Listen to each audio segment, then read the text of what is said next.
কৰে উৰণি গাত পাতৰ এসাঁজ পিন্ধি কইনা সাজি উদুলি মুদুলি ৰাজ্যত উচ্ছেদ অভিযান চলিবই। মই যেতিয়ালৈকে মুখ্যমন্ত্ৰী থাকো মিয়া মুছলমানৰ লগত মোৰ যুদ্ধ চলিব। কোনো ক্ষেত্ৰতে বোলে জুবিন গাৰ্গৰ মৃত্যু হ'ল তাৰ কাৰণে মিয়াবিলাক ৰক্ষা কৰিলে একো নহয়।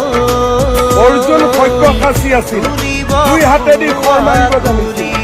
আমি জুবিনকো ন্যায় দিম, মিয়া মুছলমান যিসকল অনুপ্ৰৱেশকাৰী তেওঁলোককো কষ্ট দিয়ে থাকিম। ৰাজ্যত উচ্ছেদ অভিযান চলিবই। মই যেতিয়ালৈকে মুখ্যমন্ত্ৰী থাকো মিয়া মুছলমানৰ লগত মোৰ যুদ্ধ চলি থাকিব। কোনো ক্ষেত্ৰতে বোলে জুবিন গাৰ্গৰ মৃত্যু হ'ল